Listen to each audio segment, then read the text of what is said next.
بسم اللہ الرحمن الرحیم۔ لاکھوں کروڑوں درود حضور پاک صلی اللہ تعالیٰ علیہ وآلہ وسلم اور ان کی آل پر۔ دوستو، دنیا میں ایسے عجیب و غریب واقعات پیش آئے ہیں جو ہمیں حیران کر دیتے ہیں۔ دنیا کی تاریخ میں ایسے کئی واقعات پیش آئے جن کا ابھی تک کسی کو سمجھ نہیں آ سکی۔ سائنس نے اتنی ترقی کر لی ہے لیکن پھر بھی کچھ واقعات ہماری سمجھ سے باہر ہیں۔ ان واقعات میں ہوائی جہازوں کا اچانک ہوا میں غائب ہونا بھی شامل ہے۔ تاریخ میں کچھ ایسے انوکھے واقعات پیش آئے جن میں ہوائی جہاز ہوا میں ہی کہیں غائب ہو گئے۔ سالوں تک ان ہوائی جہازوں کی چھان بین کی گئی لیکن ان کو زمین کھا گیا یا آسمان نکل گیا، کچھ سمجھ نہیں آ سکی۔ اس ویڈیو میں آپ کو کچھ ایسے ہی ہوائی جہازوں کے بارے میں بتاؤں گا جن کو سن کر آپ حیران ضرور ہوں گے۔ اس سے پہلے اگر آپ نے ہمارے چینل کو سبسکرائب نہیں کیا تو ہمارے چینل کو سبسکرائب کر لیجئے اور گھنٹی کے بٹن کو دبا دیجئے تاکہ آنے والی ویڈیوز آپ تک پہنچتی رہیں۔ حال ہی میں ملیشین فلائٹ 370 ایسے غائب ہوا کہ 3 سال کی ریسرچ کے بعد بھی وہ نہ مل سکا۔ اس جہاز کو ڈھونڈنے کے لیے تاریخ کی سب سے مہنگی ریسرچ کی گئی جس میں بیک وقت 15 ممالک شامل تھے لیکن کوئی خاص ثبوت نہیں مل سکا۔ کسی مسافر کی لاش تک نہ مل سکی۔ یہ ایویشن کی تاریخ میں سب سے حیران کن واقعہ تھا۔ ملیشین پلین 2014 میں ملیشیا سے چائنا جاتے ہوئے غائب ہو گیا تھا۔ انویسٹیگیٹرز کے مطابق یہ جہاز انتہائی تیز رفتار میں کریش ہوا تھا لیکن کیسے، کب اور کہاں کسی کو کچھ معلوم نہ ہو سکا۔ اس جہاز میں 239 مسافر سوار تھے۔ 3 سال مسلسل ڈھونڈنے کے بعد کچھ ثبوت تو ملے لیکن یہ نہیں کہا جا سکتا تھا کہ یہ ثبوت اسی جہاز کے ہیں۔ آج تک اس جہاز کا کچھ پتہ نہیں چل سکا لیکن اس جہاز سے ملتے جلتے کچھ ٹکڑے ضرور ملے ہیں لیکن یہ یقین سے نہیں کہا جا سکتا کہ یہ اسی جہاز کے ہیں۔ دوستو، بات کرتے ہیں اس جہاز کی جس کی کہانی انتہائی حیران کن ہے۔ آگے بڑھنے سے پہلے میں یہ بتا دوں کہ یہ واقعہ اس وقت کے اخبارات میں بھی درج ہوا اور کافی عرصہ تک اس پہ بات ہوتی رہی، تو یہ واقعہ انہی اخبارات کے ریفرنس سے بتا رہا ہوں۔ دوستو، 1992 میں ایک چارٹر جہاز DC-4 وینیزویلا کے شہر کریسس میں ایئرپورٹ پر اترا۔ اس جہاز میں 57 مسافر سوار تھے لیکن حیرت انگیز بات یہ تھی کہ یہ وہی جہاز تھا جو کہ 37 سال پہلے 1955 میں نیو یارک سے میامی جاتے ہوئے غائب ہو گیا تھا، جس کا کوئی سراغ نہیں مل سکا تھا۔ ایسا کہا ضرور جاتا ہے کریسس ایئرپورٹ پر لینڈنگ کے بعد یہ جہاز کچھ ہی منٹس میں دوبارہ اڑا اور پھر کبھی نہیں دکھا۔ اس واقعے کو اس وقت کے میڈیا نے اخبارات میں بہت اٹھایا لیکن کسی کو کچھ سمجھ نہیں آیا کہ یہ ہوا کیسے۔ کہتے ہیں کہ اس کا ثبوت وہ آڈیو ریکارڈنگ بھی ہے جو پائلٹس اور کنٹرول ٹاورز کے درمیان بات چیت میں ہوئی۔ یہ سارا معاملہ ہوا کیسے تھا میں آپ کو بتاتا ہوں۔ 1955 میں DC-4 جہاز فلائٹ 914 57 مسافروں کو لے کر نیو یارک سے میامی جانے کے لیے اڑا لیکن اپنے سفر کے دوران وہ رڈار سے غائب ہو گیا اور پھر کبھی اس کا کچھ پتہ نہیں چل سکا۔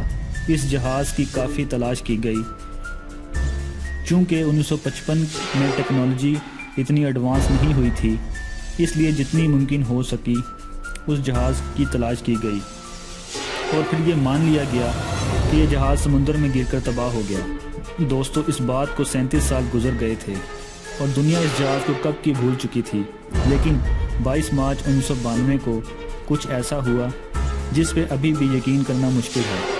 ہوا کچھ یوں کہ 22 مارچ 1992 کی شام وینیزویلا کے شہر کریسس کے ایئرپورٹ پر کنٹرول ٹاور کے ایئر ٹریفک کنٹرولر اپنا کام کر رہے تھے۔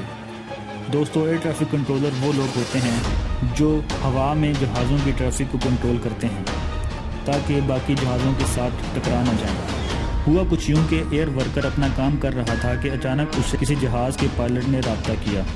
ایئر ٹریفک کنٹرولر نے جیسے ہی اس پائلٹ سے اس جہاز کی تفصیلات پوچھی تو پائلٹ نے جواب دینے کی بجائے الٹا یہ سوال کیا کہ ہم کہاں ہیں۔ ایئر ٹریفک کنٹرولر کے مطابق اس پائلٹ کی آواز میں بہت خوف تھا اور پائلٹ نے کہا کہ یہ چارٹرڈ فلائٹ 914 ہے اور اس میں 57 مسافر سوار ہیں اور یہ فلائٹ نیو یارک سے میامی جا رہی ہے۔ پائلٹ ابھی بھی ڈرا ہوا تھا۔ کنٹرول ٹاور میں بیٹھا ایئر ٹریفک کنٹرولر بھی اس کی بات سن کر حیرت میں ڈوب گیا، کیونکہ میامی وہاں سے 1800 کلومیٹر دور تھا اور ان کو لگا کہ یہ جہاز بہت برے طریقے سے بھٹک گیا ہے۔ یہ بہت خطرے والی بات تھی۔ یہ جہاز نہ صرف خود حادثے سے دوچار ہو سکتا تھا بلکہ کسی اور جہاز کے لیے بھی خطرے کی بات تھی۔ اس ایئر ٹریفک کنٹرولر نے کہا کہ یہ ونیزویلا کا شہر کریسس ہے اور تم اپنے راستے سے بھٹک چکے ہو۔ آگے سے پائلٹ کی طرف سے کوئی جواب نہیں آیا۔ کنٹرول روم میں موجود تمام لوگ بہت بے چینی سے پائلٹ کا جواب سننے کا انتظار کر رہے تھے۔ تقریباً 5 منٹ کے بعد اس پائلٹ کا جواب آیا کہ کیا میں یہ جہاز اس کریسس ایئرپورٹ پر اتار سکتا ہوں؟ ایئر ٹریفک کنٹرولر نے اس کو اجازت دے دی تاکہ کسی حادثے سے بچا جا سکے۔ رن وے کو فوری طور پر خالی کرا لیا گیا۔ کچھ ہی منٹوں کے بعد کنٹرول روم میں موجود لوگوں نے دیکھا کہ ایک پرانا جہاز آسمان سے کریسس ایئرپورٹ کی طرف اتر رہا ہے۔ ایسا جہاز انہوں نے پہلے کبھی نہیں دیکھا تھا۔ یہ ایک بہت پرانا جہاز لگ رہا تھا۔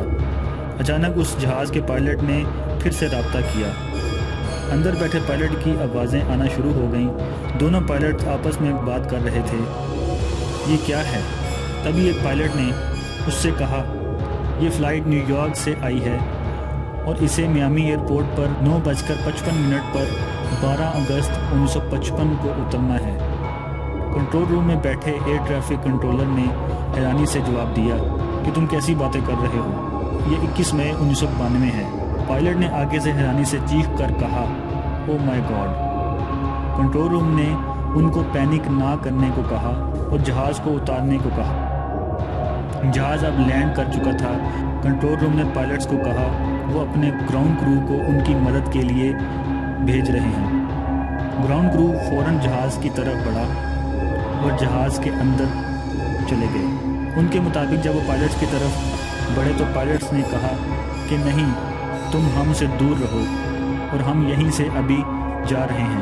گراؤنڈ کرو کے مطابق مسافر اور پائلٹس بہت پریشان اور ڈرے ہوئے لگ رہے تھے۔ پائلٹ نے گراؤنڈ کرو کو ہاتھ کے اشارے سے وہیں رکنے کو کہا۔ وہ بہت گھبرائے ہوئے تھے۔ اس پائلٹ کے ہاتھ میں ایک کیلنڈر تھا جو کہ گر گیا تھا اور کرو ممبرز میں سے ایک نے وہ کیلنڈر اٹھا لیا۔ آپ اس کیلنڈر کو دیکھ سکتے ہیں جو 1955 کا تھا۔ اس کے بعد وہ جہاز وہاں سے اڑ گیا اور پھر کبھی نہیں دیکھا گیا۔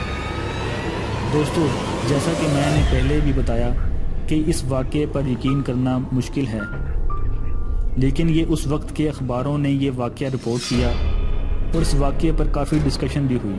ایئر ٹریفک کنٹرولر کے مطابق اس واقعے کے گواہان پائلٹ کے ساتھ ہوئی بات چیت کی ریکارڈنگ اور وہاں پر موجود لوگ تھے۔ جیسا کہ میں نے پہلے بھی کہا کہ اس واقعے پر یقین کرنا بہت مشکل ہے۔